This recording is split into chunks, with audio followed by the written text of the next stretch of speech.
September pa lang at paparating na ang Pasko, pero sila ay nakapagbalot na ng kanilang mga regalo.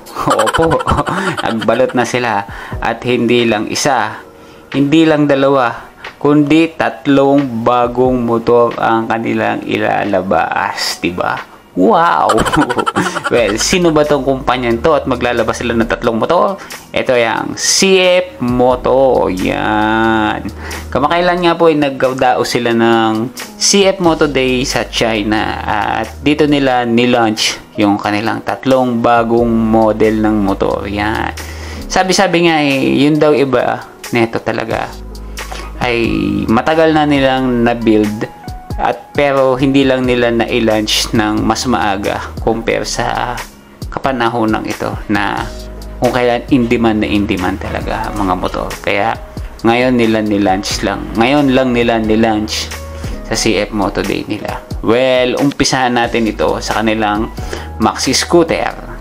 Ang maxi scooter nila ay may pangalang CF Moto 150 SC. Yan, maxis na maxi daw ito Pantapat nila to sa PCX at saka dun sa NMAX ng Yamaha Saka dun sa Bergman, yan siguro pantapat nila yan dyan.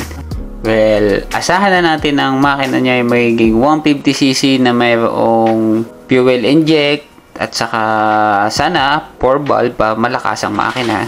Saka ano pala to, parang may liquid cool na siya kasi parang may radiator siya doon. Tapos ang ano nito, ang front tires nga pala nito ay sana ay malaki. Kasi usually, 'di ba? 13 at saka 12 lang naman ang nilalagay nila sa mga maxi scooter. Sana malaki ang gulong nito. Saka dito malaki din yung profile ng gulong. Yan. Tapos naka-disc brake pa yan unat likod, parehas. Tapos rin sana, ABS sana 'yon, Pinakikita kong parang wire. Sana ABS 'yon para maganda tong motor na to. Pagdating naman sa ilaw nito, sana LED na rin at saka yung mga tail light, signal light at saka kung ano pa mang ilaw niya ay sana ay LED na at saka ang panel siguro nito TFT na rin kasi TFT na rin yung ginagamit nila sa iba nilang model So yun lang naman ang nakalap ko tungkol sa motor, sa scooter na to, and sana maaga tong ilabas. Yan. Po sana tayo. Maganda na may tsura nyo. Para naman maxis na maxi scooter talaga siya. Hindi pa naman siya yung tipong adventure scooter na ilalabas ng mga ibang kumpanya. Ilang next ay itong CF Moto 675 SR. Yan.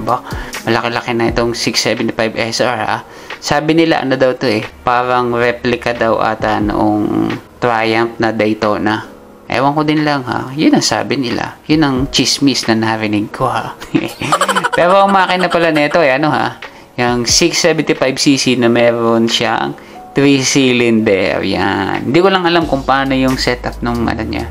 Kung inline lang ba? May inline to ba? Siguro, basta ganun. Basta 3-cylinder ba? Hindi tayo pwede magsalita ng kung ano.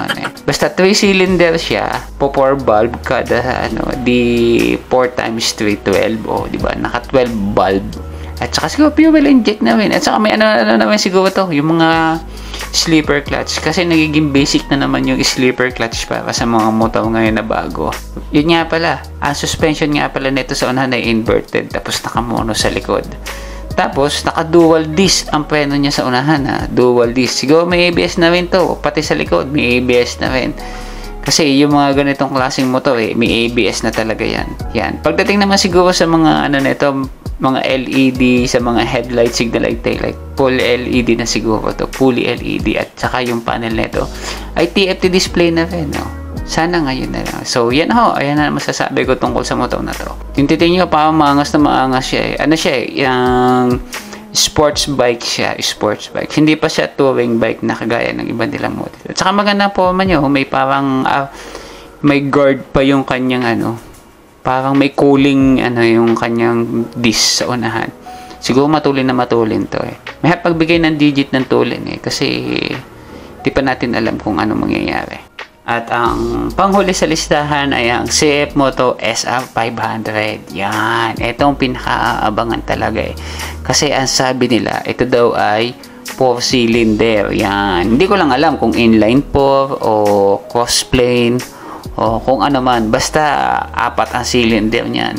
Di natin alam kung tunog Kawasaki o tunog Yamaha o tunog Honda. Well, hindi natin alam kasi wala pa naman yung sinasabi. So, ang chismis ko dito ay ang makina daw niya ay yun nga, 4-cylinder na liquid cool na asahan namin natin na fuel inject yan, 6-speed transmission at saka yung kagaya nung mga nilalabas nila ngayong motor, yung mga naka-sleeper clutch yan. Asahan na natin na mayroon siyang sleeper clutch para kung sabaga kampante. Kasi usually nga ngayon yung mga kapanahon, ngayon yung mga naglalabas sa mga bagong motor ay mga naka-sleeper clutch na. Pagdating pala sa suspension na ito ito ay naka-inverted fork din sa unahan at saka naka-monoshock sa likod. Tapos naka-dual disc din to sa sa unahan niyang gulong, dual disc brake. Sa likod, siyempre single at meron din sana siyang ABS kasi hindi ko nakikita. Well, asahan na rin natin na meron siyang TFT display na maganda, maliwanag at saka mga LED headlight, signal light at tail light. Yan ang mga aasahan natin sa motor na ito. At asahan nyo naman na napakatulin talaga ng motor na to kasi 4-cylinder na siya. Sabaga pantapat na nila to doon sa pantapat na to sa CBR at saka sa CX-4 ni Kawasaki. Yan. Siguro hindi naman siguro sa R7 kasi masyadong maana na R7. Yung siguro isa yung 675 pang tapat nila sa R7. Pero ito pang pang ibang level of So yan ho yung tatlong bagong motor na nilabas ni CF Moto. Yan. Well, kailan sila labas? Well, wala pa akong kasiguraduhan. Pero sana, by the end of the year, ilabas na siya para maganda. Ako sabaga yung game changer nga, So, yan nga ang nangyari dito sa CF Moto Day na to. Well, nung pumunta nga ako doon, kaway sila ng kaway, maya kada tingin ko sa kanila kinakaway na lang. Hindi ko alam kung bakit, pero masaya naman sila doon sa mga pinagagawa nila. So, yan abangan natin ang mga susunod pa at madami pa sila sigurong ila-launch. Di ba? Na mga bagong model ng motor. Kasi may nakita pa ako parang electric scooter yan. Tsaka meron nga pa silang bagong Papio Ewan ko ba't wala pa dito sa atin nun. Pero meron, hindi yung hindi yung Papio X. XO ba yun? Iba-iba yung tsura ng Papio nila, parang scrambler ang Papio. Pero wala pa naman dito sa atin, pero na nila sa ibang bansa.